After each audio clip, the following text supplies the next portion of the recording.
ಬೆಳಗಾವಿಯಲ್ಲಿ ಕೈಯಲ್ಲಿ ತಲವಾರ್ ಹಿಡಿದು ಯುವಕರು ಹುಚ್ಚಾಟ ಮೆರೆದಿದ್ದಾರೆ. ಈ ರೀಲ್ಸ್ಗಳನ್ನು ಮಾಡುವಂತಹ ಗೀಳಿಗೆ ಬಿದ್ದು ಯುವಕರು ಕೈಯಲ್ಲಿ ಮಾರಕಾಸ್ತ್ರಗಳನ್ನು ಹಿಡಿದುಕೊಂಡು ಹುಚ್ಚಾಟ ಮೆರೆದಿದ್ದಾರೆ. ತಲವಾರ್ ಹಿಡಿದು ಪೋಸ್ ಕೊಟ್ಟಂತಹ ಯುವಕರ ಗ್ಯಾಂಗ್ ಈಗ ಖಾಕಿ ವಶಕ್ಕೆ ಸಿಕ್ಕಿದೆ. ಬೆಳಗಾವಿ ಜಿಲ್ಲೆ ರಾಯಬಾಗ ತಾಲೂಕಿನ ಯುವಕರು ಖಾಕಿ ವಶಕ್ಕೆ ಸಿಕ್ಕಿದ್ದಾರೆ. ಮುಗಳಖೋಡದ ಬಸವರಾಜ್ ಯಡವನ್ನವರ್, ಲೋಹಿತ್ ಚೌಡಕ್ಕಿ, ಚೇತನ್ ಕರಿಭೀಮಗೋಳ, ಪರಶುರಾಮ್ ಕಾಕೊಂಡಗೋಳ ವಶಕ್ಕೆ ಪಡೆದುಕೊಳ್ಳಲಾಗಿದೆ.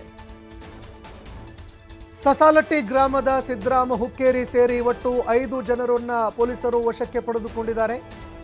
ಇತ್ತೀಚೆಗೆ ಪ್ರಯಾಗ್ರಾಜ್ ಕುಂಭಮೇಳಕ್ಕೆ ಇದೇ ಯುವಕರು ಹೋಗಿದ್ರು. ಪ್ರಯಾಗ್ರಾಜ್ನಲ್ಲಿ ಕುಂಭಮೇಳಕ್ಕೆ ಹೋಗಿದ್ದಂತಹ ಯುವಕರು ಕುಂಭಮೇಳದಿಂದ ವಾಪಸ್ ಮರಳುವಂತಹ ಸಂದರ್ಭದಲ್ಲಿ ಒಂದು ತಲ್ವಾರ್ ಕೂಡ ಖರೀದಿ ಮಾಡಿದ್ದಾರೆ. ಅದೇ ತಲ್ವಾರ್ ಹಿಡಿದು ಇದೀಗ ಶೋಕಿ ಬಿಟ್ಟಿದ್ದಾರೆ. ರೀಲ್ಸ್ಗಳನ್ನು ಮಾಡೋದಕ್ಕೆ ಹೋಗಿ ಕೈಯಲ್ಲಿ ತಲ್ವಾರ್ ಹಿಡಿದುಕೊಂಡು ಪೋಸ್ ಕೊಡೋದಕ್ಕೆ ಹೋಗಿ ಇದೀಗ ಪೊಲೀಸರ ಅತಿಥಿಯಾಗಿದ್ದಾರೆ. ಇದಕ್ಕೆ ಸಂಬಂಧಪಟ್ಟಂತೆ ಫೋಟೋಗಳನ್ನು ತೆಗೆದುಕೊಂಡಿದ್ದಾರೆ, ವಿಡಿಯೋ ಮಾಡಿಕೊಂಡಿದ್ದಾರೆ. ಅದಾದ ನಂತರ ಅದನ್ನು ಸೋಷಿಯಲ್ ಮೀಡಿಯಾದಲ್ಲೂ ಕೂಡ ಸ್ಟೇಟಸ್ ಹಾಕಿ ಇದೀಗ ಪೊಲೀಸರ ಅತಿಥಿಯಾಗಿದ್ದಾರೆ. ಬೆಳಗಾವಿ ಜಿಲ್ಲೆ ಹಾರೋಗೇರಿ ಠಾಣೆಯಲ್ಲಿ ಈ ಸಂಬಂಧಪಟ್ಟಂತೆ ಒಂದು ಪ್ರಕರಣ ಕೂಡ ದಾಖಲಾಗಿದೆ. ಒಟ್ಟು 5 ಜನ ಯುವಕರನ್ನು ಪೊಲೀಸ್ ಅಧಿಕಾರಿಗಳು ವಶಕ್ಕೆ ಪಡೆದುಕೊಂಡು ತನಿಖೆ ಮುಂದುವರಿಸಿದ್ದಾರೆ. ಇನ್ನು ಈ 5 ಜನ ಪ್ರಯಾಗ್ರಾಜ್ಗೂ ಕೂಡ ತೆರಳಿದ್ರಂತೆ. ಪ್ರಯಾಗ್ರಾಜ್ಗೆ ತೆರಳಿದ್ದಂತಹ ಸಂದರ್ಭದಲ್ಲಿ ಕುಂಭಮೇಳದಿಂದ ವಾಪಸ್ ಬರುವಾಗ ಒಂದು ತಲವಾರ್ ತಂದಿದ್ರು, ಒಂದು ಮಾರಕಾಸ್ತ್ರವನ್ನು ಖರೀದಿ ಮಾಡಿ ತಂದಿದ್ರು. ಮಾರಕಾಸ್ತ್ರ ತಂದು ಅದನ್ನು ತಮ್ಮ ಬಳಿ ಇಟ್ಕೊಂಡು ಅದಾದ ನಂತರ ಅದನ್ನು ಹಿಡಿದುಕೊಂಡು ಪೋಸ್ ಕೊಟ್ಟಿದ್ದಾರೆ. ಕೈಯಲ್ಲಿ ಹಿಡಿದು ರೀಲ್ಸ್ ಮಾಡೋದಕ್ಕೆ ಹೋಗಿ ಇದೀಗ ಪೊಲೀಸರ ಅತಿಥಿಯಾಗಿದ್ದಾರೆ. ಈ ಬಗ್ಗೆ ಮತ್ತಷ್ಟು ಮಾಹಿತಿ ಕೊಡ್ತಾರೆ ಪ್ರತಿನಿಧಿ ಶ್ರೀಧರ್ ಕೋಟಾರಗಸ್ತಿ, ಫೋನ್ ಸಂಪರ್ಕದಲ್ಲಿ ಜಾಯ್ನ್ ಆಗಿದ್ದಾರೆ.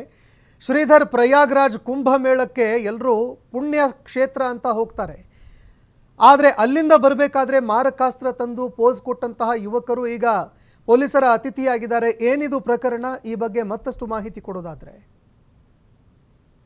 ಸಂತೋಷ್, ಕೈಯಲ್ಲಿ ತಲವಾರ್ ಹಿಡಿದು ರೀಲ್ಸ್ ಮಾಡಿ ಹುಚ್ಚಾಟ ಮಾಡಿದಂತ ಈಗ ಯುವಕರನ್ನ ಈಗ ಪೊಲೀಸ್ ಅತಿಥಿಯಾಗಿರ್ತಕ್ಕಂಥದ್ದು. ಬೆಳಗಾವಿ ಜಿಲ್ಲೆಯ ರಾಯಬಾಗ್ ತಾಲೂಕಿನ ಹಾರೋಗೇರಿ ಗ್ರಾಮದ ಯುವಕರೇನಿದ್ದಾರೆ ಈಗ ಪೊಲೀಸರಿಗೆ ಲಾಕ್ ಆಗಿದ್ದಾರೆ ಅಂತ ಹೇಳ್ಬೋದು.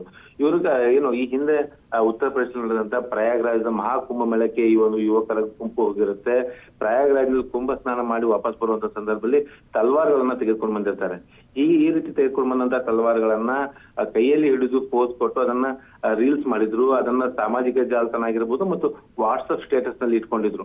ಯಾವಾಗ ಇದು ವಾಟ್ಸ್ಆಪ್ ಸ್ಟೇಟಸ್ ನಲ್ಲಿ ಇಟ್ಕೊಂಡಿದ್ರು ಈ ಒಂದು ವಿಚಾರ ಏನು ಬೆಳಗಾವಿಯ ಜಿಲ್ಲಾ ಪೊಲೀಸರ ಗಮನಕ್ಕೆ ಬರುತ್ತೆ. ತಕ್ಷಣವೇ ಒಂದು 400 ಏನು ಯುವಕರ ಮಾಹಿತಿನ ಕಲೆ ಹಾಕಿ ಹಾವೇರಿ ಪೊಲೀಸ್ ಠಾಣೆಯಲ್ಲಿ ಒಂದು ಪ್ರಕರಣ ದಾಖಲಿಸಿಕೊಳ್ತಾರೆ. ಅಂದ್ರೆ ಮುಗಲ್ಕೋಡ್ ಗ್ರಾಮದ 4 ಮತ್ತು ಸಸಾಲಟ್ಟಿ ಗ್ರಾಮದ ಓರ್ವ ಯುವಕನನ್ನ ಪೊಲೀಸರಿಗೆ ವಶಕ್ಕೆ ಪಡೆದುಕೊಂಡಿರ್ತಕ್ಕಂಥದ್ದು. ಅದರಲ್ಲೂ ಕೂಡ ಮುಗಲ್ಕೋಡ್ ಗ್ರಾಮದ ಬಸವರಾಜ್ ಆಗಿರ್ಬೋದು, ಲೋಹಿತ್ ಆಗಿರ್ಬೋದು, ಚೇತನ್ ಆಗಿರ್ಬೋದು ಮತ್ತು ಪರಶುರಾಮ್ ಮತ್ತು ಸಸಾಲಟ್ಟಿ ಗ್ರಾಮದ ಏನು ಸಿದ್ದರಾಮ ಅನ್ನುವಂತ ಸೇರಿ ಒಟ್ಟು 5ರನ್ನ ಈಗ ವಶಕ್ಕೆ ಪಡೆದು ಪೊಲೀಸರು ಒಂದು ಕಾನೂನನ್ನ ಬಿಸಿ ಮುಟ್ಟಿಸಿದ್ದಾರೆ ಅಂತ ಹೇಳ್ಬೋದು. ಯಾಕಂದ್ರೆ ಇತ್ತೀಚೆಗಷ್ಟೇ ರಾಜ್ಯದಲ್ಲಿ ಸಾಕಷ್ಟು ಪೊಲೀಸ್ ಇಲಾಖೆ ಆಕ್ಟಿವ್ ಆಗಿದೆ. ಸಾಮಾಜಿಕ ಜಾಲತಾಣದಲ್ಲಿ ಸಾಕಷ್ಟು ಒಂದು ನಿಗಾವನ್ನ ಇಟ್ಟಿದ್ದಾರೆ. ಯಾರು ಕೋಮುಗಲಭೆ ಸೃಷ್ಟಿ ಮಾಡುವಂತರಾಗಿರ್ಬೋದು ಅಥವಾ ಯಾರಾದ್ರೂ ಮಹಾನ್ ವ್ಯಕ್ತಿಗಳಿಗೆ ತೇಜೋವಧೆ ಮಾಡುವಂತ ಪೋಸ್ಟ್ ಹಾಕುವಂತರಾಗಿರ್ಬೋದು. ಜೊತೆಗೆ ಈ ರೀತಿಯ ಒಂದು ಡಾನ್ ರೀತಿ ಆಗಿರ್ಬೋದು, ರೌಡಿಸಮ್ ಆಗಿರ್ಬೋದು, ಈ ರೀತಿಯ ಒಂದು ಏನು ರೀಲ್ಸ್ ಮಾಡಿ ಹಾಕುವಂತರಾಗಿರ್ಬೋದು, ಅಂತರ ವಿರುದ್ಧ ಕೇಸ್ ದಾಖಲಿಸಿ ಅವ್ರ ವಿರುದ್ಧ ಅರೆಸ್ಟ್ ಮಾಡಿ ಜೈಲಿಗೆ ಕಳಿಸಿಕೊಡುವಂತ ಕೆಲಸ ಮಾಡ್ತಾ ಇದ್ದಾರೆ. ಯಾಕಂದ್ರೆ ಬೆಳಗಾವಿಯಲ್ಲಿ ಸಂತೋಷ್ ಗೋಕಾಕ್ ನಲ್ಲಿ ಹಿಂದೆ ಇದೇ ರೀತಿಯ ರೀಲ್ಸ್ ಹುಚ್ಚಾಟದಿಂದಲೇ ಒಂದು ಏನು ಕುಸ್ತಿ ಪೈಲ್ವಾನ್ ಇದ್ದಂತ ಯುವಕನನ್ನ ಮರ್ಡರ್ ಮಾಡಲಾಗಿತ್ತು. ಅದೇ ರೀತಿ ಇದೇ ಬೆಳಗಾವಿ ತಾಲೂಕಿನ ಸುಳೇಬಾವಿಯಲ್ಲಿ ಕೂಡ 2 ಯುವಕರ ಗುಂಪು ಮಧ್ಯೆ ರೀಲ್ಸ್ ಕಾಂಪಿಟೇಷನ್ ಏನಿದೆ ಅದು ಗ್ಯಾಂಗ್ ವಾರ್ಗೆ ತಿರುಗಿ ಅಲ್ಲಿ ಕೂಡ ಒಂದು ಡಬಲ್ ಮರ್ಡರ್ ಆಗುವಂತ ಘಟನೆ ಕೂಡ ನಡೆದಿತ್ತು. ಹೀಗಾಗಿ ಈ ರೀಲ್ಸ್ ನಲ್ಲಿ ಹಾಕುವಂತ ಈ ರೀತಿಯ ಸ್ಟೇಟಸ್ಗಳು ಏನು ಸಮಾಜದಲ್ಲಿ ಒಂದು ಮಾರಕವಾಗಿರ್ತಕ್ಕಂಥ ಹಿನ್ನೆಲೆಯಲ್ಲಿ ಈ ಒಂದು ಯುವಕರ ವಿರುದ್ಧ ಈಗ ಪ್ರಕರಣ ದಾಖಲಿಸಿ ಕ್ರಮವನ್ನು ಕೈಗೊಳ್ಳಲಾಗಿದೆ. ಸಂತೋಷ್, ಧನ್ಯವಾದಗಳು ಶ್ರೀಧರ್ ನಿಮ್ಮೆಲ್ಲ ಮಾಹಿತಿಗೆ. ಇನ್ನು ಈ ರೀತಿಯಾಗಿ ಹುಚ್ಚಾಟವನ್ನು ಮೆರೆಯುವಂತಹ ಯುವಕರಿಗೆ ಇದೊಂದು ಪಾಠವಾಗುತ್ತೆ. ಮುಂದೆ ಈ ರೀತಿ ಘಟನೆಗಳು ಘಟಿಸದಂತೆ ಪೊಲೀಸ್ ಅಧಿಕಾರಿಗಳು ಸಾಮಾಜಿಕ ಜಾಲತಾಣದಲ್ಲಿ ನಿಗಾ ಇಟ್ಟಿದ್ದಾರೆ.